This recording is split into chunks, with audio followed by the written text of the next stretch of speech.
Bonjour, alors je me présente. Mon nom c'est Timothée Wojnarowski. Je suis un conseiller en recrutement international du côté du ministère d'Immigration, Francisation et Intégration.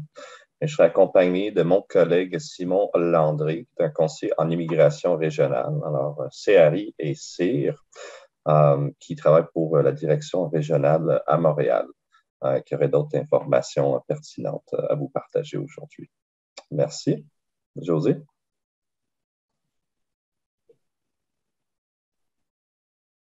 Oui, donc, alors de notre côté, du côté du ministère du Travail, de l'Emploi et de la Solidarité sociale, nous sommes, tout d'abord, dire qu'on est du secteur des services publics d'emploi, à la direction des mesures et services aux entreprises. Donc, de notre côté, il y aura Tédemba Togola qui est avec nous Bonjour. et Sébastien Blondin, adjoint exécutif à notre direction, et moi-même, José Moreau, qui sera là pour vous présenter notre approche d'intervention et les programmes.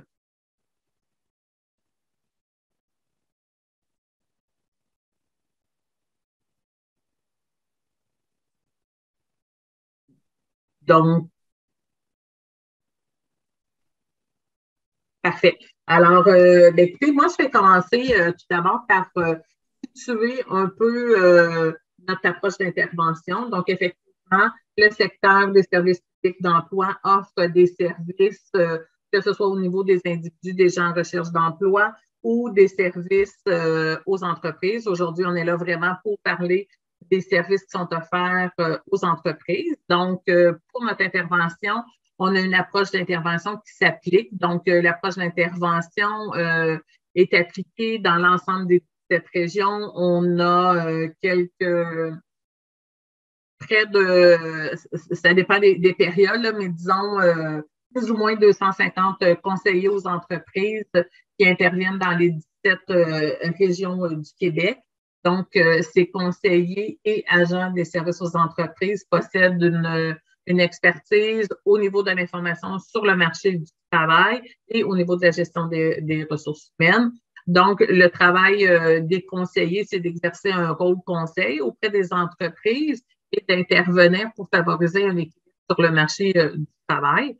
Donc, avant d'en arriver à la signature d'une entente avec un soutien financier, évidemment, il y a différentes étapes qui sont abordées par l'entreprise, avec l'entreprise par le conseiller. Donc, notre approche d'intervention, on la veut structurée pour permettre aux entreprises d'améliorer leurs pratiques en gestion des ressources humaines, parce que c'est par l'application de bonnes pratiques en gestion des ressources humaines qu'on peut être en mesure d'attirer et d'embaucher des candidats plus compétents, plus facilement, plus rapidement. Et évidemment, tout le maintien qu'on vise, le maintien en emploi, surtout dans un contexte de rentrée de main-d'œuvre. Donc, que ce soit auprès des travailleurs étrangers temporaires ou des travailleurs qui ont été recrutés au Québec. Il y a également toute la portion de former ces gens-là, les fidéliser et mobiliser les employés pour évidemment bonifier la productivité de l'entreprise, l'améliorer et bonifier la qualité de vie au travail par de bonnes pratiques en gestion des ressources humaines. Donc, je parlais tout à l'heure de l'approche d'intervention, de l'expertise des conseillers. Alors, les conseillers aux entreprises, lorsqu'ils interviennent en entreprise, ils interviennent dans une démarche qui est soutenue par un processus de résolution de problème. Donc, effectivement, on identifie d'abord une problématique pour ensuite voir quel besoin et quelle intervention on va mettre en place. Et dans l'analyse de la situation, on prend toujours en considération 3 éléments. Donc, la situation du marché du travail, les pratiques en général qui sont mises en place et la situation générale de l'entreprise. Donc, que ce soit au niveau des finances, marketing, toutes les différentes fonctions. C'est ce qui explique qu'une décision peut être une entreprise en Gaspésie et pour la même entreprise qui fait une même demande de service dans les Laurentides, n'aura pas la même réponse. Donc, ça, je pense que c'est important de le noter dès le départ. Il y a une approche d'intervention et le conseiller, avant de proposer des interventions à mettre en place ou à accepter des demandes de services, va prendre en considération donc le marché du travail, la situation d'entreprise et les pratiques en gestion des ressources humaines. Donc, toutes les entreprises ont accès aux mêmes programmes, mesures et services, mais la décision peut différer d'un endroit à l'autre. Avant de passer à l'étape des mesures qui offrent un soutien financier, je vais vous parler des mesures, des services qui sont plus universels, c'est-à-dire c'est des services qui sont disponibles en libre-service, donc toutes les entreprises sont admissibles. Donc, une des premières étapes à faire là, avec le conseiller, quand on regarde les différentes problématiques, le conseiller va regarder avec l'entreprise, bon, est-ce que l'entreprise utilise et connaît des services disponibles gratuitement, le Québec Emploi notamment pour afficher les postes, les ressources qui sont disponibles en ligne. On a beaucoup d'outils qui sont disponibles en ligne, là, soit sur le site d'Emploi Québec ou sur le site d'Entreprise Québec. On a également le portrait de pratique RH qui est disponible. Le portrait des pratiques RH, donc, vous permet d'avoir un bon portrait de votre entreprise au niveau des pratiques. C'est classé en 6 sections. Vous avez à la fin, donc, un portrait qui vous dit votre entreprise, elle se situe où au niveau des stratégies organisationnelles, stratégies GRH, au niveau de l'acquisition, développement et fidélisation du personnel et au niveau des pratiques d'évaluation en gestion des ressources humaines. Donc, ça, c'est l'approche d'intervention plus générale, qui est une base qu'on fait avec toutes les entreprises quand on intervient. Et par la suite, on arrive plus dans le volet des mesures spécialisées qu'on dit. Et là, je vais céder la parole à Sébastien qui va vous parler davantage là, des mesures qui offrent un soutien financier puis qui s'appliquent dans le cas particulièrement du recrutement international. Donc, au service public d'emploi, en matière de services spécialisés, nous avons 2 grandes mesures. Donc, nous avons concertation pour l'emploi, qui permet d'offrir beaucoup de services en matière de gestion des ressources humaines, ainsi que, comme son nom l'indique, la mesure de formation de la main-d'œuvre pour le volet entreprise qui permet de dispenser de la formation. On va aller voir ça plus attentivement ensemble. Donc, concertation pour l'emploi.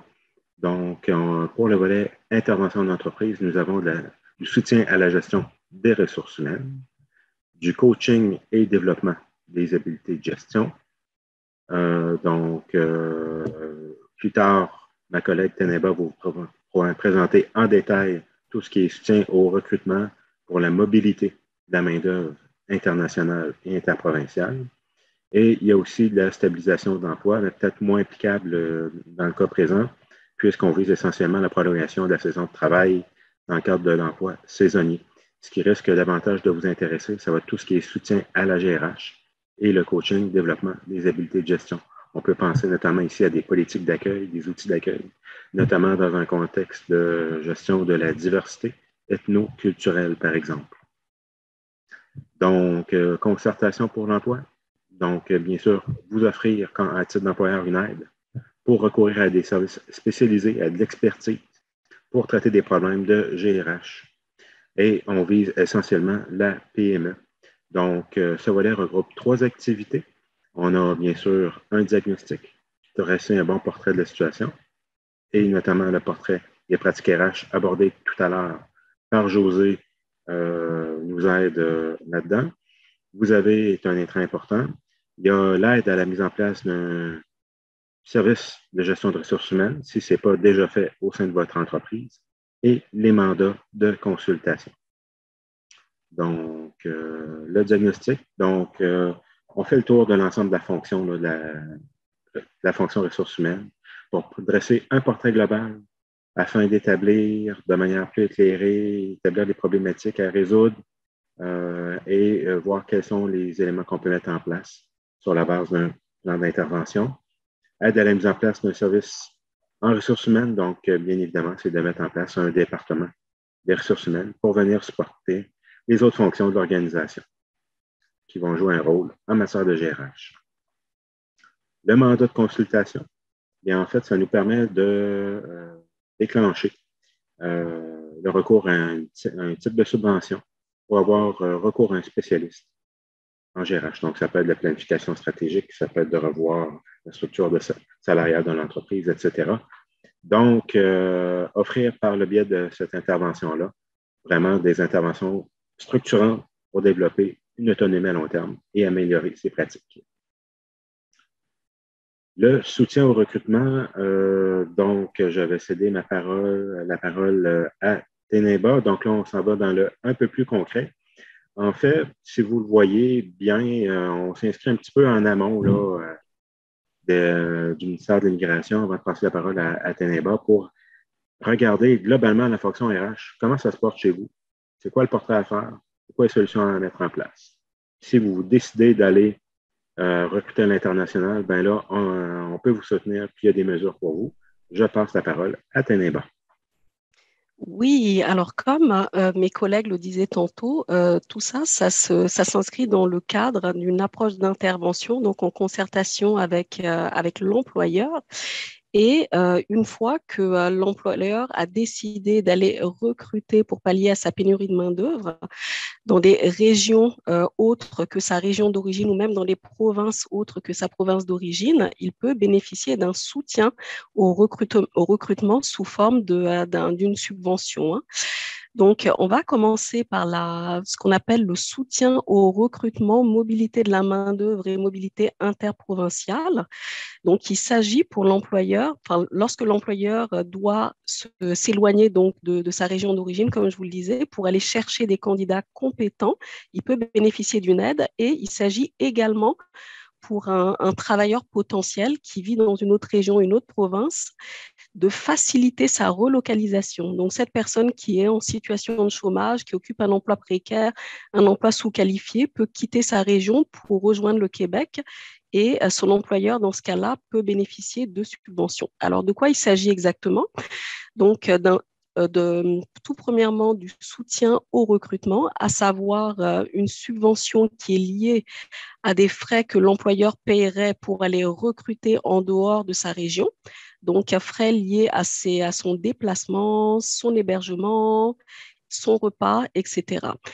Et également soutien, ce qu'on appelle soutien à l'embauche, c'est-à-dire accorder une subvention à l'employeur sous certaines conditions, bien entendu, lorsque le travailleur en question quitte sa région d'origine pour venir au Québec. Alors, pour cela, il faut que, pour que l'employeur soit admissible, il faut que le travailleur accepte de se déplacer à plus de 50 km de sa région d'origine. Voilà, donc là, à plus de 50 km de sa région d'origine. Alors ça, c'était pour le soutien à la mobilité interrégionale. Maintenant, on va parler de la mobilité internationale, l'ACETAD que vous voyez. Donc, lorsque l'employeur québécois n'arrive pas à recruter ni dans sa région, ni dans d'autres provinces et qui doit se déplacer dans un pays étranger, il peut bénéficier sous certaines conditions d'une subvention pour cela. Alors, tout premièrement, un soutien pour les démarches administratives. Donc, on le sait, c'est embaucher un travailleur qui vient de l'étranger implique un certain nombre de démarches administratives qui peuvent être coûteuses. Donc, le ministère propose des subventions, une subvention sous certaines conditions associées à ces démarches administratives-là. Dans un deuxième temps, il y a ce qu'on appelle le soutien au recrutement, donc qui est en lien directement avec les activités de recrutement à l'étranger, c'est-à-dire des missions de recrutement, donc soit en groupe ou bien des missions de recrutement en autonome que l'entreprise aura décidé de faire seule. On subventionne des deux côtés sous certaines conditions, bien entendu. Et en terminant, ce qu'on appelle le soutien à l'embauche, donc qui concerne les frais de déménagement, donc du travailleur qui aura été recruté dans un autre pays et qui viendrait au Québec. Si l'employeur paye les frais de déménagement de ce travailleur-là, sous certaines conditions, le ministère pourrait accorder une subvention. Donc, pour aller un petit peu plus en détail concernant les trois subventions, trois formes de soutien que je vous ai annoncées. Donc, pour ce qui est du soutien des démarches administratives, il s'agit dans le fond d'une subvention, une aide financière qui vient aider l'employeur à aller payer les services d'un expert en immigration. Donc, qu'est-ce que c'est un expert en immigration? C'est un consultant en immigration, attention, reconnu par le ministère de l'Immigration, de la Francisation et de l'Intégration. Ou bien ça peut être les services d'un avocat ou d'un notaire. Et pour cela, les entreprises peuvent être subventionnées jusqu'à hauteur de 1 200 $ par année, sachant que la subvention ne pourra pas excéder, ne pourra pas être supérieure à 50% des frais, des coûts en fait que l'entreprise aura payés à cet expert en immigration. Alors, pour ce qui est du deuxième soutien, donc le soutien au recrutement, donc comme je vous le disais, c'est lié au déplacement pour aller recruter dans un pays étranger. Alors, pour ce qui est des missions en présentiel, donc il n'y en a pas eu dernièrement, donc bien évidemment à cause de la situation de pandémie mondiale, mais lorsqu'un employeur se déplace pour aller recruter en présentiel à l'international, le ministère donc peut subventionner en fait son déplacement jusqu'à un maximum de 500 $ par jour par personne, donc pour 2 employés au grand maximum, ce qui fait au maximum 500 $ pour 5 jours, bien entendu, pour 2 employés, ou bien 2 500 $ si c'est simplement un employé qui se déplace pour 5 jours. Alors, pour ce qui est des missions de recrutement en virtuel, c'est ce qu'on a vu ces 2 dernières années. Depuis octobre 2020, le ministère peut accorder un montant une subvention forfaitaire de 550 $ lorsque une entreprise va recruter à l'international via le recrutement donc en virtuel. Alors, en terminant, donc, la dernière subvention, qui est le soutien à l'embauche, comme je vous disais, il s'agit de tout ce qui touche aux frais de déménagement donc, du travailleur étranger qui a été recruté et qui doit se déplacer pour venir au Québec. Donc, l'employeur, lorsqu'il a une politique en place, c'est-à-dire des règles bien établies qui font qu'il prend en charge, il a l'habitude de prendre en charge les frais de déplacement des travailleurs qui viennent d'embaucher. Et seulement dans cette condition-là, à ce moment-là, le ministère peut subventionner donc les frais pour le travailleur embauché jusqu'à un maximum de 1 000 $ par employé pour un maximum de 50 $ du coût total que l'employeur aura déboursé. Donc, qu'est-ce qu'on appelle donc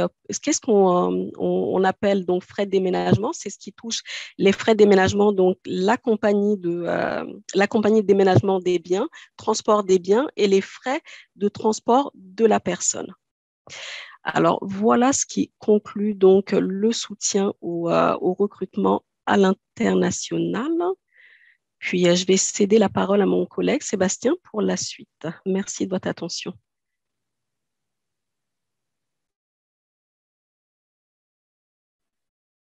Bon, ça va aller mieux si on enlève le mute.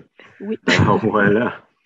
Donc, la mesure de formation de la main-d'œuvre à l'entreprise. Donc, formation en entreprise. Évidemment, j'imagine que vous allez tenter de cibler possiblement des pays où la langue française est utilisée, mais si jamais vous devez franciser des personnes nouvellement recrutées, sachez qu'on offre des services de francisation au ministère. C'est-à-dire qu'on vous aide à aller franciser, par exemple, un groupe de travailleurs où on fait de l'achat de formation continue auprès des commissions scolaires et cégep, dans certains cas, pour vous aider à franciser des gens qui ne parlent pas français. Donc, c'est quand même quelque chose d'intéressant et de complémentaire dans l'aide au recrutement qui est offerte par les services publics d'emploi. Donc, voilà un peu plus de détails. La francisation, alphabétisation, formation de base. Les situations qui motivent une intervention, donc aussi de façon plus générale, si vous voulez former, par exemple, sur l'introduction d'une nouvelle machinerie. Donc, c'est possible, donc réorientation ou modification importante de la production de l'entreprise, changement important aux conditions du marché du travail, une modernisation, virage numérique ou technologique, et tout autre changement à la stratégie d'affaires de l'entreprise. Donc, le ministère est toujours présent pour soutenir le développement des compétences des travailleurs de votre entreprise. Donc, c'est quand même intéressant de façon complémentaire.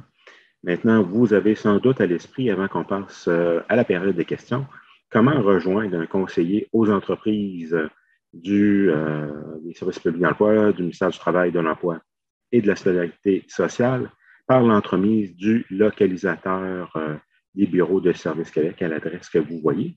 Donc, vous partagerez tout à l'heure l'adresse. Et ça permet, en incluant votre code postal, de trouver le bureau de proximité le plus proche. Également, je reviendrai peut-être rapidement sur Québec Emploi, parce qu'on sait qu'une démarche de recrutement international, ça coûte cher. Il peut y avoir des délais également. Donc, Québec Emploi, qui est une plateforme offerte par le ministère qui permet de faire du jumelage automatisé. Selon les données de janvier, on avait pour l'ensemble du Québec 41 500 candidats à la recherche d'emploi, dont uniquement 4 000 uniquement se sont inscrits en janvier. Donc, ça vous donne quand même un bon bassin, possiblement, à explorer avant de vous lancer, à moins que ce ne soit déjà fait. Alors, je vais départager la présentation et passer aux questions. Bon, merci. Fermez ça. Et voilà. Monsieur Blondin, on ferait les questions à la fin si vous n'avez pas d'inconvénients. On poursuivrait. La vraie fin. Oui, la vraie fin. D'accord. Bien sûr.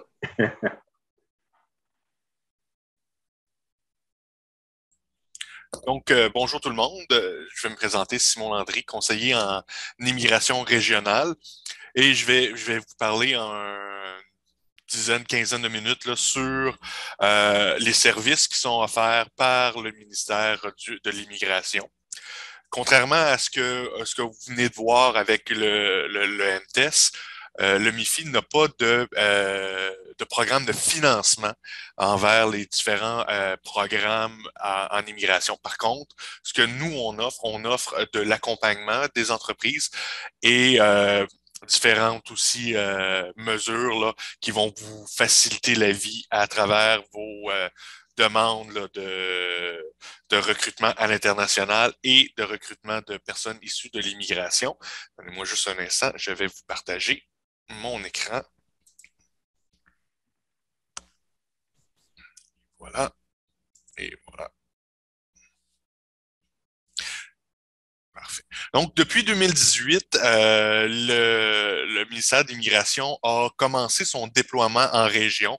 Donc, aujourd'hui, là, en 2022, on est présent un peu partout sur le territoire québécois. On est présent dans les bureaux de Service Québec. C'est la raison pourquoi on fait beaucoup de travail en partenariat avec Service Québec, parce que nos mesures et services à nous, on est complémentaires avec ce que offrent nos collègues du MTES. Donc, on a 73 antennes régionales, là, comme j'ai dit, de la Côte-Nord jusqu'en Montérégie. Donc, c'est ça, on travaille, nous, les conseillers en immigration régionale, on travaille en binôme avec nos collègues là, de l'immigration, nos agents d'aide à l'intégration qui, eux, travaillent plus particulièrement avec les personnes immigrantes. C'est quoi notre rôle ici, nous, à notre sphère d'intervention, en fait, des conseillers en immigration régionale? On a, en fait, 3 chapeaux. Tout d'abord, on fait de l'accompagnement d'organismes, on développe, j'ai dit qu'il n'y a pas de mesures pour des entreprises, mais on a des programmes de subvention, des programmes d'aide financière pour des organismes communautaires qui offrent des services à la population immigrante.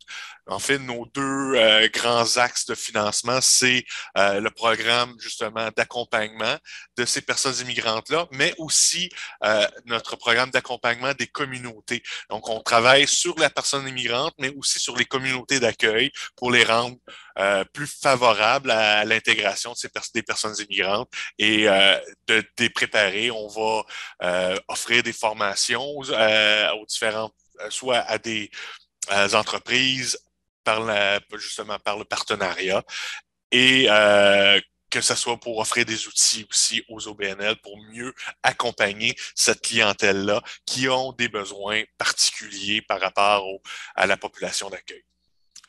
On travaille sur la concertation régionale, donc ce qu'on fait aujourd'hui, entre autres, donc de mettre en commun les différents partenaires, que ce soit les partenaires du marché du travail, les partenaires des OBNL qui font du support, les différents autres partenaires. On veut rendre les communautés plus accueillantes et travailler sur l'attraction, rétention des personnes immigrantes en région. Donc, on fait de cette concertation régionale-là. Et bien sûr, on fait de l'accompagnement d'entreprise. Dans un premier temps, l'accompagnement d'entreprise, c'est quoi? Qu'est-ce qu'on fait au niveau de l'accompagnement d'entreprise? En fait, nous, une fois que la demande d'accompagnement est déposée, au niveau de notre plateforme Arima, je vais en parler un petit peu plus tard, on va faire avec l'entreprise un diagnostic de ses besoins. Donc, tout d'abord, c'est sûr qu'une des premières questions, puis c'est la raison aussi pourquoi on fait beaucoup de présentations en binôme avec le MTES, c'est qu'une de nos premières questions qu'on va poser à l'entreprise, c'est est-ce que vous avez communiqué avec Service Québec? Est-ce que vous êtes au fait des mesures et services qu'ils peuvent offrir? Ils ont des subventions salariales pour venir embaucher des personnes immigrantes. Ils peuvent vous offrir des programmes justement pour le recrutement à l'international. Donc, si ça n'a pas été fait, nous, on va inviter les entreprises fortement à communiquer avec son conseiller aux entreprises de Service Québec pour justement voir qu'est-ce qu'ils peuvent aller chercher comme support de leur côté. Sinon, nous, on va vérifier, on va s'asseoir avec l'entreprise, lui discuter des différents programmes d'immigration, connaître, savoir est-ce que l'entreprise connaît un peu ces différents programmes-là. Une des choses on vérifie tout de suite avec l'entreprise, c'est quoi la profession que vous voulez embaucher? Connaissez-vous le code CNP, la classification nationale des professions? Parce que, pardon, toutes les démarches en immigration fonctionnent par CNP. Donc, on va faire ce diagnostic-là avec l'entreprise. Donc, et si jamais on voit que l'entreprise n'est pas nécessairement encore mûre à aller au recrutement à l'international, on va proposer des alternatives à ce recrutement-là, dont je vais vous en présenter une dans quelques instants, là, qui est notre portail employeur pour réussir à embaucher des gens issus de l'immigration qui seraient déjà sur le territoire ou sur le point de s'en venir.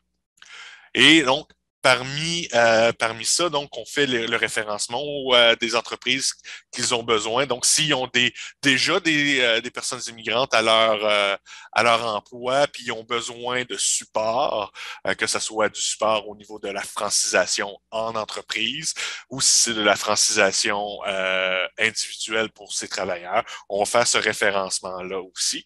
Et on va informer les différentes entreprises au niveau des programmes d'intégration. Parce que c'est très important pour le ministère de l'Immigration que c'est les personnes immigrantes qu'elles font venir de l'international puissent être bien intégrées à la société québécoise. Et nous, on offre des programmes d'intégration, du support, de l'accompagnement aux personnes immigrantes qui est gratuite. L'accompagnement aussi en entreprise, c'est un service qui est gratuit.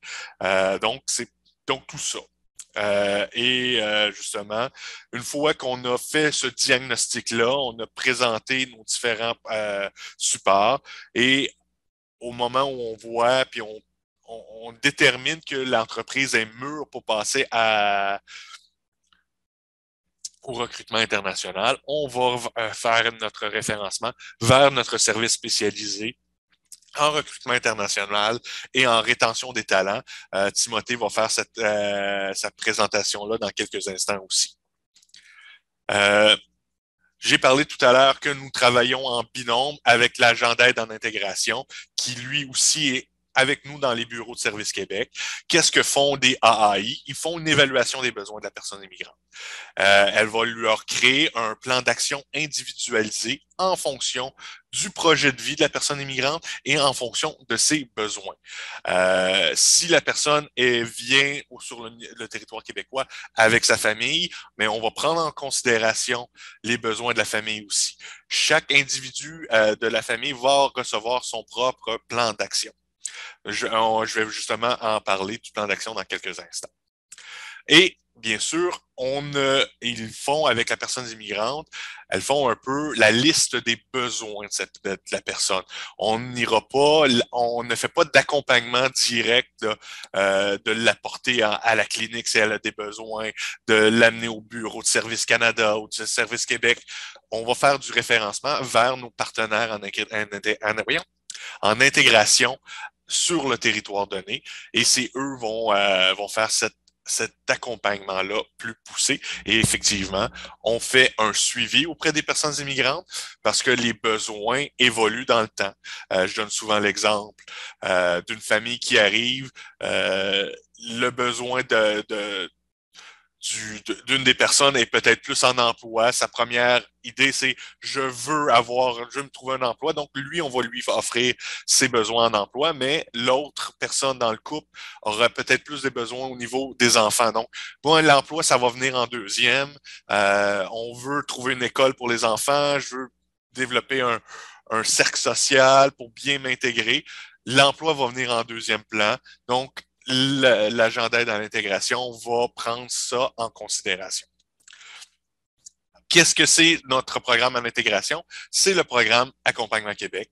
Et la personne immigrante est admissible à notre programme d'accompagnement Québec dès l'étranger. Du moment où elle reçoit un CAQ, donc ça va être très important pour les entreprises qui font du recrutement à l'international de rester en contact avec le ministère de l'Immigration en disant, écoutez, j'ai une dizaine de travailleurs qui s'en viennent pour telle usine, pour tel milieu de travail, à tel endroit. J'aimerais bien qu'ils soient déjà intégrés ou déjà préparés à leur arrivée. Donc, nous, on commence ces démarches-là dès l'étranger. Dès que la personne reçoit son CAQ, elle devient admissible, elle peut s'inscrire à Accompagnement Québec. Et je vais mettre un peu l'emphase là-dessus. C'est pas l'entreprise qui va venir inscrire son personnel. C'est vraiment une inscription individuelle et volontaire. Et donc, on commence ces démarches-là. On voit s'ils ont des besoins, entre autres, en francisation, parce que vous avez été embauché dans un pays où le français est moins bien maîtrisé, il y a des mesures qu'on peut financer à la personne pour se franciser à l'extérieur du Canada aussi. Donc, on fait cet accueil-là aussi au Québec lorsqu'elle arrive à l'aéroport. On a une équipe à l'aéroport qui accueille la personne et va l'inviter à continuer son parcours avec Accompagnement Québec sur le territoire. Il y a une analyse des besoins qui est faite avec la personne. Il y a un plan d'action individualisé qui est monté par l'agent d'aide à l'intégration. Tout ça est disponible sur la plateforme Arima. Donc, la personne immigrante va pouvoir voir aussi son parcours. Elle y a accès. Elle va pouvoir venir cocher les choses qu'elle a fait. Et lorsqu'on va faire un suivi avec la personne, l'agent d'aide à l'intégration est en mesure de savoir, bon, quelles sont les actions qui ont été effectuées par la personne immigrante, qu'est-ce qu'elle a besoin maintenant comme support et qu'est-ce qui reste à faire pour bien s'intégrer. Et cette analyse des besoins au niveau d'Accompagnement Québec est faite sur 5 grands domaines. Évidemment, le domaine de l'installation. L'installation, c'est l'installation au sens large, donc au niveau de la recherche de logement, recherche d'une école pour les enfants, d'aller chercher sa carte d'assurance maladie, la RAMQ, aller chercher carte d'assurance sociale pour pouvoir travailler, etc. On va faire justement un diagnostic au niveau de l'emploi, reconnaissance des compétences. Est-ce qu'elle doit faire des démarches pour aller faire reconnaître ses compétences qu'elle a acquises à l'étranger? Est-ce qu'elle doit faire des démarches auprès d'un ordre professionnel? Donc, tout ça, c'est fait avec la personne et quels sont ses intérêts aussi. Et on va le référer à différents partenaires en employabilité, que ce soit nos collègues du MTS ou des OBNL qui exercent en employabilité. On regarde la francisation, évidemment, que ce soit à ce qu'on ne regarde pas, contrairement à MTS qui offre du financement en francisation en entreprise. Nous, c'est de la francisation individuelle. C'est la personne immigrante qui doit venir s'inscrire à notre francisation. Il y a 3 grands axes en francisation au MIFI. La francisation à temps complet, la francisation à temps partiel et la francisation directement en ligne. Donc, il y a ces 3 supports-là qui existent. On regarde aussi avec la personne la vie collective, donc les codes culturels du Québec, comment le marché du travail s'articule au Québec. On va référer la personne à notre formation la formation Objectif Intégration qui est donnée par nos partenaires en intégration en région. Et dernier grand domaine, c'est les démarches d'immigration. Donc, si la personne est issue du PTET, du Programme des travailleurs étrangers temporaires, et on va pouvoir faire une analyse avec la personne, savoir c'est quoi le programme, c'est quoi le programme pour pouvoir passer de l'immigration temporaire à l'immigration permanente, si cela fait partie de son plan d'immigration, bien sûr. Donc, qu'est-ce que nous, on offre justement là en termes de services? On va informer sur les programmes du MIFI, on va aider à recruter les personnes immigrantes et on va faciliter les démarches d'immigration via nos 2 grands outils, qui est le portail employeur et les Journées Québec. Les Journées de Québec, Timothée va en parler dans quelques instants. Et juste avant, comment accéder à nos services en région? C'est très simple, c'est de passer par notre plateforme Arima. L'entreprise doit aller créer un profil sur Arima. Ça prend un gros 3 minutes et quart là, de créer un profil sur Arima et faire une demande d'accompagnement pour qu'un conseiller en immigration régionale puisse communiquer avec l'entreprise. Notre offre de service détermine qu'on va répondre à l'entreprise à l'intérieur de 5 jours ouvrables. Habituellement, c'est plus court que ça, là, mais dans un délai maximum de 5 jours ouvrables, l'entreprise va être mise en contact avec un conseiller en immigration régionale. Et voilà, je vais vous faire une petite démonstration avant de laisser la parole à Timothée sur comment fonctionne le portail employeur pour les entreprises qui voudraient, avant de passer au recrutement international, de recruter des personnes issues de l'immigration qui sont soit déjà sur le territoire ou sur le point de s'en venir. Donc, donnez-moi juste un instant. Je vais partager.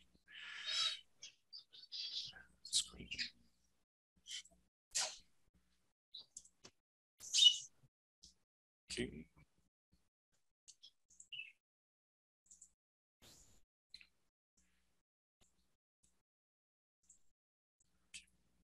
Juste un instant, c'est fermé. Et voilà. Donc, sur Arima, donc je vais prendre l'exemple d'une entreprise que j'ai moi-même accompagnée il y a quelques mois qui cherchait des mécaniciens d'instruments industriels. Juste un instant, ça va s'ouvrir et voilà. Donc, je fais une nouvelle recherche. Je vais rentrer mon numéro d'accompagnement.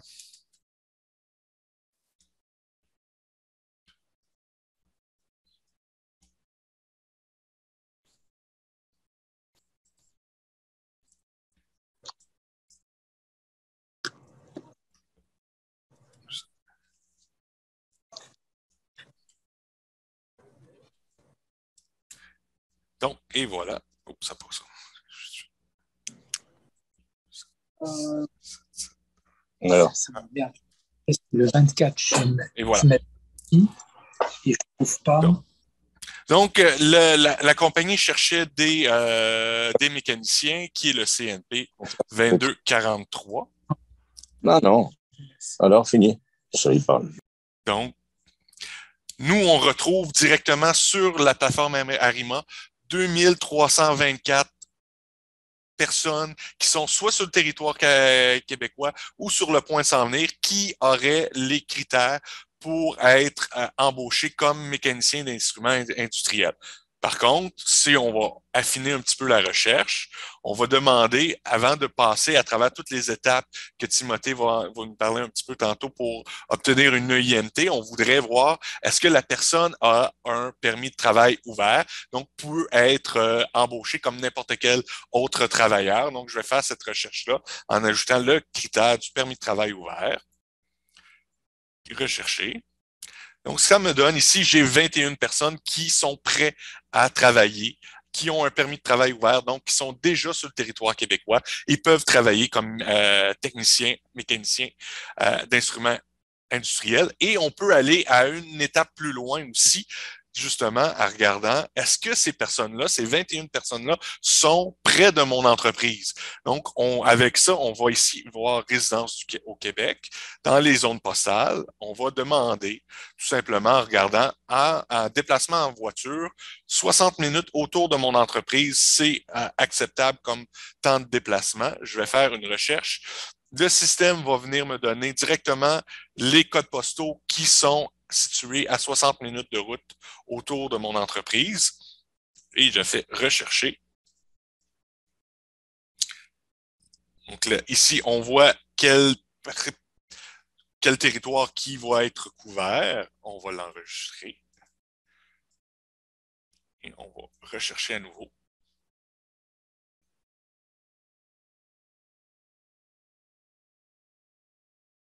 Et on voit ici, j'ai 11 personnes qui sont sur le territoire près de mon entreprise que le système va vous permettre justement d'entrer en contact.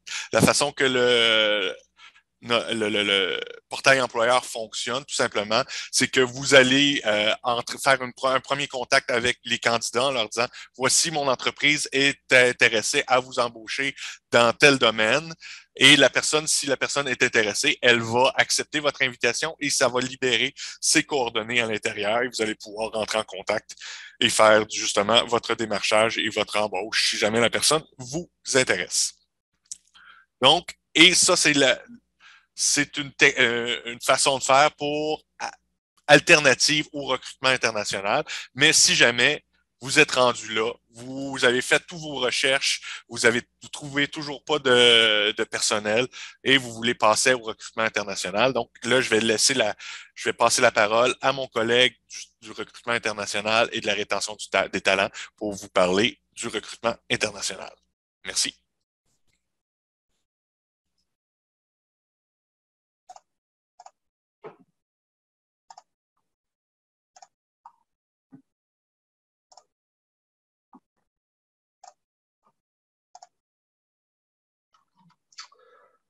Alors, bonjour à tous de nouveau. Bonne présentation. Alors, on offre des services spécialisés en recrutement international chez notre département aussi. L'équipe du recrutement international offre un éventail de services. Alors, on va conseiller les entreprises comme Simon Landry sur les processus de migration en lien avec le recrutement international. On va aider les entreprises dans leur prise de décision quand la meilleure option, que ce soit le PMI, PMI+, PTET, volet des talents mondiaux, etc. Et par la suite, on va indiquer les meilleures manières de participer au recrutement international, telles que des missions ou le portail employeur. On va organiser et coordonner des missions de recrutement qui sont nommées les Journées Québec. Et on va assurer la présence du Québec à l'étranger. Les avantages au recrutement international. Donc, bien sûr, il y a des missions de coût et de recrutement et de formation. Il y a un baisse du taux de roulement de main-d'œuvre et des coûts associés grâce au permis de travail fermé. Alors, dans le cadre du programme des travailleurs étrangers temporaires, le PTET, les travailleurs reçoivent un permis de travail fermé qui est associé à une entreprise. Ça crée une plus grande stabilité pour l'entreprise dans les domaines de la gestion et de la planification. Ça peut contribuer à l'innovation. Des immigrants peuvent parfois avoir des techniques dont l'entreprise ne dispose pas déjà, qui peut mener à la créativité. Ça offre un avantage concurrentiel dans le contexte de la mondialisation. Ça favorise la diversité culturelle et ça nous aide dans notre mission de participer au mouvement de la régionalisation de l'immigration. Alors, qu'est-ce que sont les Journées Québec tant que telles? C'est des missions de recrutement qui permettent aux employeurs du Québec de recruter des travailleurs étrangers qui possèdent des compétences recherchées. Ils sont nommés en fonction du secteur d'activité ou du territoire visité, tels que les Journées Québec Maroc ou les Journées Québec manufacturiers. Les modes de participation peuvent être virtuels, hybrides ou en personne. En ce moment, on est plutôt dans le mode virtuel ou hybride. Dans le mode hybride, on loue une salle avec des ordinateurs dans le territoire visité. Et les employeurs du côté du Québec se connectent sur Teams ou sur Zoom. Ceci nous assure qu'il y aura une bonne connexion Internet quand les candidats se connectent de Maroc ou du Brésil, par exemple. On prévoit un retour en mode présentiel à la fin de l'année, cette année ou l'année prochaine. On vous donne accès à une plateforme de gestion de missions. On a notre site web, la plateforme Journée Québec. C'est ici que les employeurs vont déposer leurs offres d'emploi, que les candidats vont déposer des candidatures, que les candidats peuvent sélectionner et convoquer des candidats. C'est une solution de proximité et clé en main pour les entreprises. Avec des conseillers dédiés, tels que moi et Simon, dans votre entreprise, toujours disponibles pour vous accompagner. Alors, il y a plusieurs étapes à une mission Journée Québec. La première étape, c'est l'étape de promotion auprès des entreprises et l'inscription des entreprises qui sont intéressées par une mission. Par la suite, il va y avoir un dépôt des offres d'emploi sur notre plateforme Journée Québec. On va analyser les offres d'emploi pour nous assurer qu'ils sont conformes avec nos politiques, c'est-à-dire qu'ils indiquent un minimum d'un diplôme d'études secondaires dans la catégorie de formation et qu'ils demandent pour minimum d'1 an d'expérience, que les salaires sont conformes au guide des salaires par profession. Par la suite, il va y avoir un affichage et promotion des offres d'emploi à l'étranger. Ça, c'est fait avec l'aide de nos partenaires sur plusieurs plateformes, que ce soit Facebook Ads, Google Ads, LinkedIn, les radios, les médias, directement affichés dans les universités, des collèges ou dans les centres d'emploi. Par la suite, il va y avoir une présélection des candidatures par le ministère, c'est-à-dire on va aller purger des candidatures de mauvaise qualité. Ça se peut que vous recevez des centaines ou des milliers de candidatures par poste affiché. C'est beaucoup à traiter. Alors, on va aller avec vos critères pour diminuer le nombre de candidatures que vous avez juste à traiter les candidatures qui correspondent vraiment à votre offre d'emploi. Par la suite de la présélection, l'entreprise va sélectionner et convoquer les candidats qui les intéressent. Et la dernière étape, c'est les entretiens d'embauche en mode virtuel ou hybride. Les entretiens se déroulent normalement sur 2 semaines. Alors, ça, c'est le soutien du MIFI lors d'une mission. Comme on a indiqué avant la mission, on va offrir un accompagnement personnalisé, soutien à l'utilisation de la plateforme de recrutement en ligne. On va offrir un guide pas à pas, puis faire quelques séances avec les entreprises, 1 ou 2 par entreprise au besoin, pour leur aider à naviguer notre site web. Par la suite, on va présenter les programmes de migration, tels que le programme de travail étranger temporaire ou le volet des talents mondiaux. On va organiser des rencontres pré-mission. On va analyser les offres d'emploi et présélectionner les candidatures. Pendant les Journées Québec, on va offrir des conférences d'information aux candidats sur la culture du Québec, sur les régions au Québec. Les présentations sont surtout faites en fonction d'où proviennent les entreprises. On va indiquer aux candidats comment se comporter lors des entretiens, etc. Bon, une prise en charge de tous les aspects logistiques. Lors d'une mission, on va se coordonner avec nos partenaires ici puis à l'étranger sur WhatsApp ou sur un groupe Teams. Alors, si un candidat qui est en retard à un entretien, l'entreprise peut nous contacter. On va contacter notre partenaire à l'étranger. Ils peuvent investiguer et on peut donner une réponse à l'entreprise telle qu'il a manqué son autobus. Après la mission, il y aura un suivi auprès des employeurs en ce qui concerne l'embauche et l'intégration des candidats, notamment l'installation et la francisation. Alors, l'entreprise s'engage lors d'une mission à utiliser notre plateforme Journée Québec, à soumettre des offres d'emploi au MIFI avant la date d'échéance, assurer la sélection et la convocation des candidats. C'est important que même si l'entreprise ne sélectionne pas tous les candidats, qu'ils traitent toutes les candidatures et les met dans un état de candidature refusée. Sinon, les candidats sont toujours en attente d'une sélection. Et de participer à 2 rencontres pré-mission. Pendant les Journées Québec, s'engage à mener les entrevues d'embauche. C'est important de nous informer si un recruteur est malade ou a eu un accident ou quoi que ce soit, ne peut pas se présenter aux entretiens, qu'on puisse informer les candidats. Suite à la mission, on va assurer un suivi auprès des candidats rencontrés en entrevue, ou l'entreprise va s'assurer du suivi, désolé. Et l'entreprise va informer le MIFI des résultats d'entrevue d'embauche. 5 mois après la mission, on vous envoie un gabarit Excel à remplir qui indique le nombre de travailleurs embauchés ainsi que leur nom. Alors, voici sur notre réseau, voici une photo de notre réseau à l'étranger. Nous avons des directions de services d'immigration à l'étranger. À Los Angeles, en Mexique, à Rabat, à Paris, puis à Hong Kong, en plus de plusieurs antennes qui vont nous aider à coordonner et organiser une mission de recrutement et qui s'occupent surtout de la prospection et de l'attraction. Alors, quand on parle de la prospection, on parle d'identifier des bassins potentiels de personnes immigrantes qui sont intéressantes pour le Québec.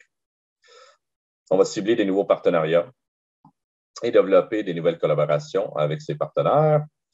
Et on va maintenir et approfondir les collaborations déjà existantes. En termes d'attraction, on va faire la promotion du Québec comme destination d'immigration auprès des bassins de candidats des secteurs prioritaires. Nous ne sommes pas le seul territoire à aller en recrutement international. C'est important de faire l'attraction du Québec. Pour informer les candidats potentiels de démarches d'immigration et des avantages de s'établir au Québec, les DSI offrent des webinaires post-mission aux candidats pour les expliquer les démarches d'immigration, les formulaires à remplir, comment aller chercher leurs documents, etc. On va déployer l'image de marque à l'immigration Choisir le Québec à l'international. Et on va augmenter la visibilité et la crédibilité du Québec dans les territoires porteurs. Alors, voici notre programmation. Vous pouvez aller sur québec.ca ou aller sur Google et regarder Journée Québec Programmation, québec.ca. Vous allez voir la totalité des missions à venir. La programmation est mise à jour régulièrement. C'est important d'être conscient des dates limites d'inscription pour les entreprises qui sont indiquées sur le site Web. Les inscriptions viennent de finir pour la Journée Québec-Brésil, qui, pour les secteurs de TI, de jeux vidéo, santé, manufacturier, industriel et génie. Il y a une mission Journée Québec-Maroc, la date limite d'inscription pour les entreprises, c'est le 25 février, qui peut être intéressant pour votre secteur. C'est dans le secteur du manufacturier. Donc, date limite d'inscription, c'est le 25 février. Et on a une mission en GQ France, qui est une mission multisectorielle qui aura lieu du 13 au 18 juin 2022. Je pense que la date limite d'inscription, c'est le 25 février. Aussi, pour cette mission, alors, nous avons des organismes partenaires, des PNG, des partenaires non gouvernementaux. On a Montréal International qui s'occupe d'accompagner les entreprises sur le territoire de Montréal, Québec International qui s'occupe de la capitale nationale, et la Société de développement économique de Drummondville qui s'occupe de Drummondville et les régions autour. Le MIFI, le ministère de l'Immigration, Francisation, Intégration et la SDED ont une compétence partagée en région. Alors, il y a des coûts à prévoir pour la participation à une mission virtuelle. Si l'entreprise a 49 employés et moins, les coûts sont 1 500 $ plus taxes. Pour 50 employés et plus, sont 3 000 $ plus taxes. Ça vous donne accès à 2 calendriers d'entretien et d'embauche, c'est-à-dire vous pouvez avoir 2 recruteurs qui vont faire des entretiens. Vous pouvez payer un 500 $ additionnel pour ajouter un recruteur si vous pensez que vous avez besoin de passer plus d'entrevues. Et vous pouvez afficher un nombre de postes limité. Vous pouvez afficher 8 offres d'emploi, mais le nombre de postes par code CNP, c'est limité. On va sauter le portail employeur qui a déjà été couvert, accompagnement Québec aussi. On va sauter la petite diapo. Je vais vous présenter aussi rapidement le PTET.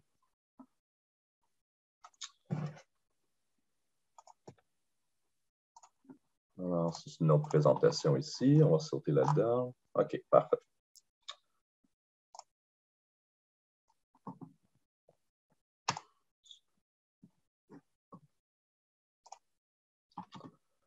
Alors, quand on parle de l'immigration, il y a plusieurs voies possibles. Il y a la voie permanente, si on parle du programme régulier des travailleurs qualifiés et autres. et la voie temporaire. On va se concentrer sur la voie temporaire. Dans la voie temporaire, il y a avec permis de travail, sans permis de travail. Quand nous allons recruter à l'international, ça va surtout être avec permis de travail. Il y a plusieurs programmes qui sont disponibles, mais celui qui est utilisé le plus souvent par les entreprises qui participent aux missions Journée Québec, c'est le programme des travailleurs étrangers temporaires. Si on va en dessous ici, on peut voir qu'il y a des postes à... Désolé, on va retourner en plus grand. Il y a des postes à bas salaire. Alors, des postes qui sont rémunérés moins que 23,8 $, qui est le salaire médian au Québec. Au salaire, c'est des postes qui se payent plus que 23,8 $ de l'heure. Et là, il y a plusieurs volets possibles. Il y a le traitement régulier, traitement simplifié et le volet des talents mondiaux. Le volet des talents mondiaux, ça concerne surtout le domaine de technologie d'information. On va regarder plutôt le traitement régulier et le traitement simplifié. Et on va démystifier l'étude d'impact sur le marché du travail ou le IMT. Il y a certaines exigences pour des postes à bas salaire que les entreprises n'ont pas pour des postes à haut salaire. Alors, le nombre de travailleurs étrangers temporaires maximum est équivalent à 10 ou 20 %. Ça dépend sur le code CNP, le code de classification nationale de profession, du nombre d'employés total de l'entreprise par lieu. Alors, si l'entreprise a 3 usines, pour chaque usine, ils peuvent avoir un nombre de travailleurs étrangers temporaires équivalent à 10 ou 20 % du nombre d'employés total. Il y a des refus pour certains emplois peu spécialisés, mais on va sauter par-dessus ce sujet. Ça concerne vraiment l'hébergement et la restauration en grande partie. Dans des régions où le taux de chômage dépasse le 6 %. Alors, les obligations de l'employeur ici sont de payer le billet d'avion ou la transportation. Souvent, ça va être, quand on va recruter à l'étranger, des billets d'avion aller-retour. Des assurances maladie pendant 3 mois. Et d'assurer de la disponibilité d'un logement convenable et abordable. Il y a des délais coûts associés au PTET. Alors, l'étude d'impact sur le marché du travail compose des frais de 1 000 $ au gouvernement fédéral, 205 $ au gouvernement provincial, ainsi qu'un autre 205 $ à la province pour la demande de sélection temporaire. Pour avoir un EIMT positif, ça prend 4 à 5 mois. Une fois que vous recevez une étude d'impact sur le marché du travail positif, vous allez recevoir un CAQ, un certificat d'acceptation du Québec. Vous allez envoyer les 2 copies que vous allez recevoir au TET, au travailleur étranger temporaire. Par la suite, il pourra faire sa demande de permis de travail temporaire qui coûte 155 $. Ce frais est sa responsabilité. Ici, on a des délais actuels de 6 à 12 semaines. Ces délais changent année à année. C'est important d'être conscient qu'en ce moment, c'est des délais totaux de 6 à 8 mois, mais ça peut être plus ou moins, dépendamment sur des situations au niveau fédéral de la province. Alors, ça donne un total de 1 565 par personne par poste. On a déjà parlé un petit peu des frais ici pour le bas salaire. On va démystifier l'étude d'impact sur le marché du travail. Alors, normalement, avant de déposer un EIMT, l'entreprise doit faire l'affichage du poste pendant 1 mois dans les 3 mois qui précèdent le dépôt de la demande, avec au moins 3 méthodes de recrutement. Alors, le guichet d'emploi sur le site web fédéral, placement en ligne, Emploi Québec recommandé, et un autre moyen au choix de l'employeur. Ça peut être Glassdoor Jobs, LinkedIn, Indeed, etc. La deuxième étape, c'est le dépôt de la demande en simultané Emploi et Développement social Canada, EDSC, et au MIFI, le ministère de l'Immigration. La troisième étape, c'est l'évaluation favorable et l'obtention du CAQ, comme mentionné tout à l'heure.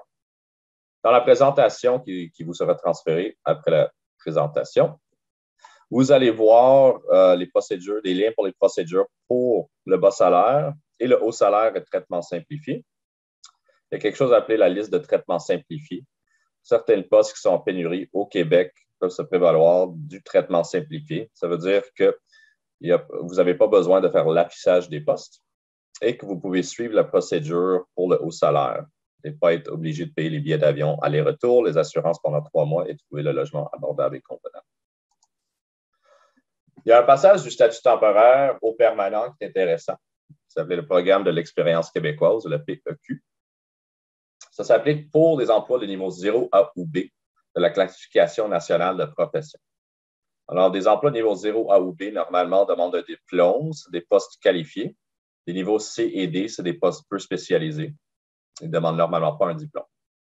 Alors, pour des postes 0 A ou B, tels qu'un charpentier, un chef cuisinier, des postes de niveau A, tels qu'un architecte, par exemple, en SAP ou en BI, peuvent se prévaloir du programme d'expérience québécois. Ils doivent avoir eu un emploi à temps plein depuis au moins 24 mois dans les 36 mois qui précèdent la demande. Un français oral de niveau intermédiaire, avancé et plus, de niveau 7 et plus, et un délai de traitement de 6 mois pour obtenir le CSQ, qui est le certificat de sélection du Québec. Alors, c'est important si vous avez un employé qui est d'un niveau 0 A ou B, vous voulez que la personne lui-même ou elle-même aimerait rester sur le territoire québécois, devenir un résident. C'est très important qu'ils se francisent pendant leur séjour au Québec pour s'assurer que leur niveau de français est au moins un niveau 7. Alors, ça, c'est la fin de cette présentation ici. Pour aller aux périodes de questions par la suite. Merci.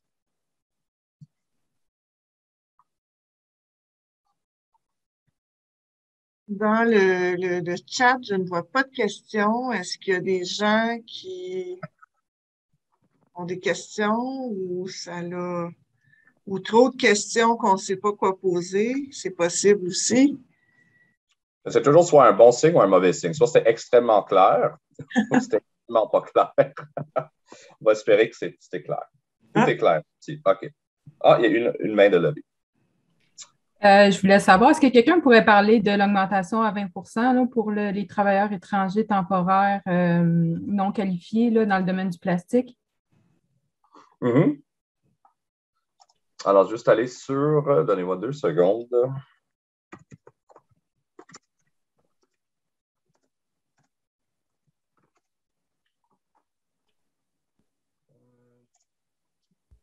Ici.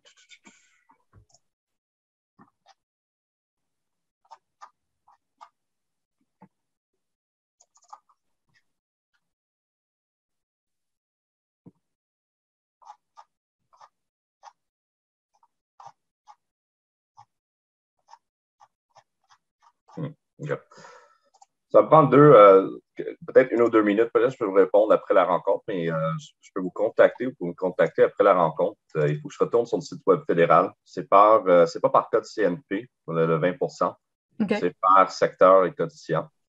Alors, il faut que je retourne dans le site web fédéral puis je retrouve la liste des codifiants et voir lesquels sont applicables à votre secteur. Bien, j'ai regardé là, ces manœuvres dans l'industrie du plastique. Mm-hmm. Alors, il n'y a pas de codes CNP qui sont associés, c'est vraiment par secteur. Okay. Alors, si votre secteur fait partie de ceci, le 20 est applicable. OK, parfait. Il y a une question aussi dans le chat, Timothée. Quelle est la différence entre le PEQ et la demande de résidence permanente? Le processus est différent. Le PEQ, c'est aussi une demande de résidence permanente. Ce n'est pas nécessairement le même processus. Il y a plusieurs processus par lesquels un candidat peut demander pour sa résidence permanente, que ce soit le PRTQ, que ce soit de faire une déclaration d'intérêt dans le portail employeur, puis est associé à une offre d'emploi validée. Alors, il y a plusieurs chemins par lesquels quelqu'un peut demander pour la résidence permanente. Le PEQ, ça fait juste partie d'un des parcours possibles.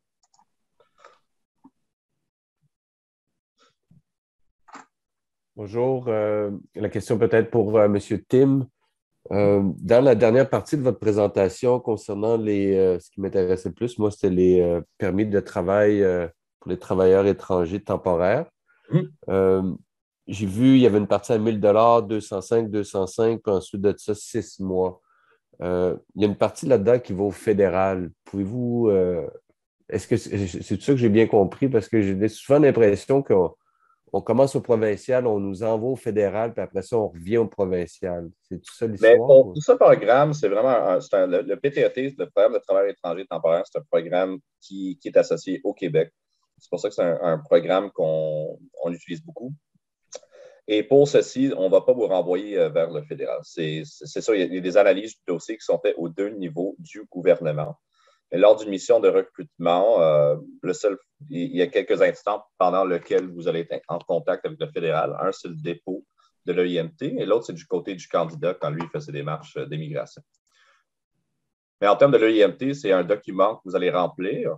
Vous allez inclure les frais exigibles dans l'envoi du document par la poste. Vous pouvez l'envoyer par télécopieur aussi. Je pense au niveau fédéral, je peux le déposer électroniquement maintenant aussi. Au niveau de la province, c'est envoyé par la poste. Je vais inclure les frais exigibles. Mais c'est vraiment le même formulaire, le même document que tu envoies aux deux niveaux du gouvernement. À part ça, il n'y a pas beaucoup d'interaction avec le fédéral. Vous remplissez les documents, vous les envoyez. Vous attendez l'EIMT positif et la réception du certificat d'acceptation du Québec. Il y a d'autres programmes d'immigration qui sont vraiment qui sont la compétence exclusive du fédéral. Il y a d'autres programmes d'immigration auxquels, pour répondre à certaines questions, on va vous référer à l'IRCC. Mais pour le PTET, dans mon cas, moi, c'est des travailleurs étrangers à bas salaire qu'on voulait faire venir là, ici. Exactement. Alors, pour ceci, vous allez juste suivre les démarches du PTET, envoyer imprimer vous allez remplir un formulaire EIMT, photocopier le formulaire, vous allez envoyer l'original au fédéral et la photocopie à la province avec les frais exigés. OK, merci. Tu vois une autre main levée? Oui, mon nom est Sylvie. J'ai commencé à faire les démarches auprès des paliers gouvernementaires. On a fait une offre à 4 employés de l'Amérique, soit de la Colombie et du Mexique. Ma question, c'est au niveau, le formulaire au niveau du gouvernement IMT, c'est très, très long à faire. Et puis, j'ai un employé qui a de la misère comment je peux dire, j'ai un candidat qui a de la misère à avoir tous ses papiers. Donc, sur les 4, j'en ai un qui traîne. Puis quand j'ai vu qu'il y avait des délais de 6 à 8 mois, ça m'inquiète parce que ça veut dire que ces gens-là ne seraient peut-être pas capables de venir travailler chez nous avant le mois d'août. Est-ce que je peux envoyer ceux qui m'ont déjà envoyé tous les documents ou je dois envoyer les 4 candidats ensemble? Mais normalement, il n'y a pas beaucoup de documents dont vous avez besoin pour l'EIMT. Simon, il peut me corriger, mais normalement, vous indiquez le nom du travailleur sur l'EIMT. Je ne suis pas sûr quel autre document vous avez besoin. Je pense qu'il exige une copie du passeport, des certificats d'éducation, puis il faut qu'il soit traduit aussi. OK, mais c'est ça. Alors, à ce point-là, il y a des options qui sont possibles. Vous pouvez faire 2 EIMT, mais c'est sûr que vous allez payer les frais 2 fois. Les frais en double. Okay. C'est ça pour les 3 personnes qui ont leurs documents. Et faire un autre EIMT plus tard pour celui qui n'a pas ses documents. C'est sûr que c'est 2 fois les mêmes frais. Sinon, vous pouvez toujours me contacter après. C'est sûr que si c'est sur un territoire où le Québec fait de l'attraction et de la promotion, je peux vous mettre en contact avec un collègue chez une direction de services d'immigration à l'étranger. Il pourrait, avec un partenaire local, possiblement aider cette personne à récupérer certains documents, les aider avec le processus. OK. Comment je fais pour vous contacter à ce moment-là? Dans la présentation que je vais vous envoyer, sur la dernière diapositive, il y aura mes coordonnées. OK. Merci beaucoup. Pas de problème. On a une question aussi, Timothée, dans le chat. Mm-hmm. J'aimerais avoir plus d'informations sur le IMT de 12 mois max, qui est actuellement de 2 à 2 ans. Il y a une modification qui serait à venir? Pour ce moment, je n'ai pas de réponse à cette question. Il y a toujours des discussions autour des EIMT et de la longueur, mais en ce moment, c'est ça. C'est actuellement 2 ans. Alors, aussitôt que vous recevez votre EIMT positif, ça veut dire que vous n'avez pas besoin d'envoyer le CAQ au travailleur tout de suite. Par exemple, je travaille avec j'ai fait une présentation avec le CSMO Horticompétences qui ont des emplois saisonniers. Eux, ils m'ont demandé qu'est-ce qui arrive si on participe à une mission en juin en France. Et là, si je fais mon dépôt d'EIMT tout de suite, la personne arriverait en hiver quand nous n'avons pas beaucoup de travail dans ce secteur. Alors, j'ai indiqué parce que l'EIMT est bon pour 12 mois, 2 ans actuellement. Vous pouvez attendre quelques mois avant d'envoyer le CAQ au candidat. Et comme ça, avec les délais, avec le permis de travail temporaire, il arriverait dans la bonne saison, la saison du printemps-été. Mais en ce moment, je n'ai pas une réponse à cette question. Je ne prévois pas que les délais changeront, que les périodes de l'EIMT changeront. Je pense que ça va rester 12 mois maximum, actuellement 2 ans à cause de la COVID. Ça va rester comme ça pendant quelques temps. Est-ce qu'il y a d'autres questions, où tout va bien? Oui. Moi, j'aurais une question. Je voudrais juste revenir sur le programme d'expérience québécoise là, de tout à l'heure. Vous m'avez donné la différence entre la résidence permanente et le programme d'expérience québécoise. Vous me disiez que c'était juste une des façons d'obtenir la résidence permanente. Mais est-ce que je peux voir les délais sont aussi longs que de l'obtenir d'une autre façon, là? Parce que moi, je suis là-dedans avec un des candidats, avec une personne ici qui est en poste. Et puis, on est en train de regarder comment on fait pour obtenir la résidence permanente et tout ça. Mais finalement, c'est exactement la même façon. Il faut obtenir le test de l'examen de français. Puis après ça, on fait nos démarches. Puis, il n'y a pas d'avantage à utiliser le PEQ plutôt que de faire la résidence. Non, oui. C'est un délai de 6 mois de traitement. Qu'est-ce que je comprends? Encore, Simon peut me corriger. Mais si tu fais, par exemple, s'il faisait une déclaration d'intérêt dans Arima, vous associez une offre d'emploi validée. À ce point-là, pour obtenir un CSQ, si je ne me trompe pas, les délais sont autour de 22 mois du processus du début à la fin. Alors, c'est sûr qu'il y a certains avantages, surtout quand c'est jumelé avec le PTET. Ben, peut-être c'est là où il y a peut-être moins d'avantages si vous commencez ce processus plus tard. Mais disons que quelqu'un veut venir de manière permanente, il y a des longs délais avant que cette personne serait sur le territoire en train de travailler.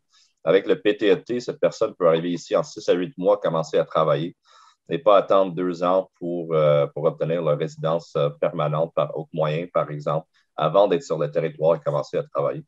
Alors, c'est pour ça que le PEQ, c'est vraiment associé au PTET. C'est la personne commence ici, commence à travaille 24 mois. Pendant ce temps, se francise. Pendant ce temps, on fait leur examen de français.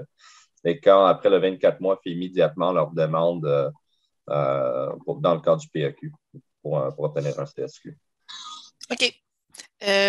Ma dernière question, c'est justement sur Arima. Vous avez montré au niveau d'Arima ce que j'ai trouvé assez intéressant parce que peut-être que c'est moi qui se réveille, mais je n'avais jamais entendu parler de ça.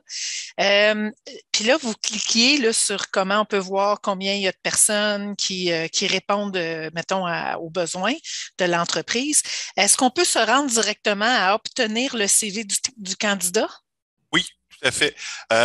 En fait, pour pouvoir accéder au bassin de candidature là, sur Arima, vous devez faire une demande d'accompagnement là, sur Arima là, pour parler avec un conseiller et qui va discuter avec vous, là, c'est quoi le CNP. Et c'est le conseiller qui va créer le devis de recherche pour votre entreprise, qui va vous donner accès à la base de données là, pour le CNP visé.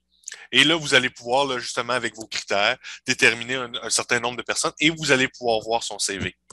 Et là, à ce moment-là, c'est nous qui pouvons directement appeler le candidat ou c'est via le conseiller? En fait, non. Là, c'est vraiment directement votre entreprise. En fait, ce que vous allez faire, c'est que vous allez dans... je ne veux pas rentrer dans tous les détails. Là. Il y a un tutoriel en ligne, là, si jamais vous êtes intéressé. On pourra vous l'envoyer, là, mais vous cliquez sur le candidat, vous consultez son CV et là, votre entreprise lui envoie via Arima une invitation à venir, pas postuler, mais une invitation sur votre offre d'emploi. Et lui, si le candidat est intéressé, va accepter votre invitation. Et à ce moment-là, ça va libérer ses coordonnées pour vous de le contacter directement. OK, parfait. Merci. Ça fait plaisir. Oui, bonjour. Concernant les PTET rapidement, là, on dit que c'est 2 ans maximum, 12 mois maximum sur 2 ans. Est-ce que ça veut dire que le candidat doit retourner dans son pays d'origine et après ça, on peut le ramener? Ou... Il faut différencier entre l'EIMT et le PTET. Alors, les PTET, le permis de travail temporaire serait bon pour 2 à 3 ans. Pendant la COVID, on a vu des permis de 3 ans. Habituellement, c'est 2 ans. L'EIMT, c'est un outil. Alors, l'EIMT, ça fait partie de procédure. Puis, vous devez faire parvenir l'EIMT positif et le CAQ pendant qu'il est encore valide. Alors, l'EIMT, en ce moment, il peut être valide pour 2 ans. Normalement, c'est 12 mois. Je pense qu'à cause de la COVID, il y a certaines mesures qui ont été assouplies. Mais c'est important de différencier ça avec le PTET. Avec le PTET, oui, vous devrez refaire les démarches d'immigration rapidement. Alors, si la personne obtient un permis de travail temporaire de 24 mois, après 12 à 15 mois, il faudrait déjà commencer les démarches pour renouveler son permis de travail, c'est-à-dire faire une nouvelle demande d'EIMT. Okay. Sinon, la personne pourrait être sans statut après les 2 ans. Et tu ne peux pas être sans statut sur le territoire québécois. Il faut que cette personne ait un statut. Alors, c'est important, oui, d'être conscient du fait que si vous avez un permis de travail temporaire de 24 mois, que vous commencez déjà de renouveler ces permis après 1 an, maximum peut-être 15 mois. Comme je dis, les délais de 6 à 8 mois en ce moment sont généreux.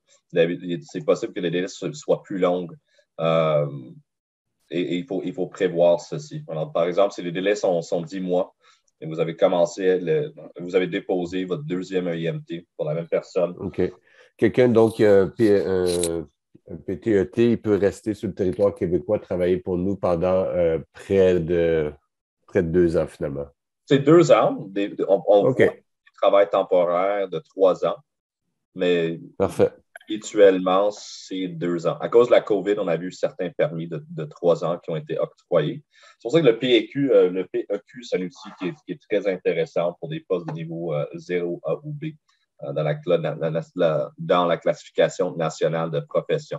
Ce passage a vraiment été créé pour le Québec, pour qu'on puisse obtenir des travailleurs étrangers temporaires et avoir ce passage de statut temporaire au permanent. Parce que tu as raison, renouveler les EIMT, ce n'est pas une garantie non plus. Au niveau fédéral, à un moment donné, quand ils voient que la même entreprise a renouvelé une EIMT pour le même poste à plusieurs reprises, là, il peut y avoir des refus. Disons, c'est la 3e fois que vous faites la même EIMT pour la même personne, pour le même poste. C'est pas nécessairement une bonne chose au niveau fédéral. Le but, c'est que soit la personne obtienne une résidence permanente, soit à la longue, vous embauchez un Québécois. Parfait, merci. Un résident permanent, c'est un Québécois. Alors, le but, c'est vraiment qu'à la longue, c'est des Québécois qui travaillent pour l'entreprise. Je veux faire du pouce sur la question de la personne là, qui est en démarche pour intégrer son employé de façon permanente. Donc, moi, si j'ai des employés dans la catégorie C et D, ils doivent passer nécessairement par l'immigration régulière, donc c'est plus long. Est-ce que le gouvernement offre des services un peu pour me guider là-dedans? Parce que là, c'est ça, mon travailleur a énormément de questions à ce sujet-là. Je ne suis pas qualifiée, c'est sûr que je veux trouver quelqu'un pour m'aider, mais est-ce qu'il y a des services qui sont offerts? Au niveau de l'accompagnement, votre entreprise peut faire une demande d'accompagnement sur Arima et on va pouvoir discuter avec vous justement de vos besoins. L'individu aussi peut faire une demande d'être accompagné par Accompagnement Québec. Donc, il y a tout le domaine là, des démarches d'immigration. Donc, la personne peut rencontrer un agent d'aide à l'intégration là, qui va un peu l'orienter dans ces démarches, qu'est-ce qui doit être fait. Puis, on va aussi pouvoir faire du référencement là, vers nos partenaires là, qui peuvent l'accompagner un peu plus loin. OK, mais est-ce qu'il doit s'inscrire sur la plateforme Arima ou c'est seulement... Oui, pour avoir accès là, à un rendez-vous d'Accompagnement Québec, ça se fait directement sur Arima, mais techniquement, là, s'ils sont issus du PTET, normalement, ils devraient déjà avoir un profil sur Arima. Là. Tout se passe sur Arima maintenant là, pour nos dossiers en ligne. OK, merci. Merci.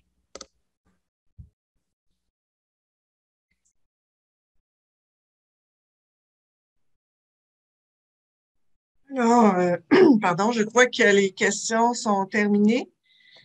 Je veux simplement vous remercier d'avoir assisté à cette séance. Comme on vous a dit, certaines présentations, je vais être en mesure de vous les faire parvenir. Ça peut aller peut-être d'ici la fin de la semaine, ne vous inquiétez pas. Et comme je vous disais, s'il y a des questions, des choses que vous avez besoin en supplémentaire, vous pouvez m'écrire et moi, je dirigerai à ce moment-là aux bonnes personnes qui puissent vous répondre. Alors, un gros merci à tous ceux qui ont fait des présentations, M. Blondin, M. Landry, Timothée, Madame Moreau. Alors, un gros merci à tous et puis je vous souhaite une bonne journée. Merci beaucoup. Au revoir. Merci. Bonne fin de journée. Merci. Bonne fin de journée.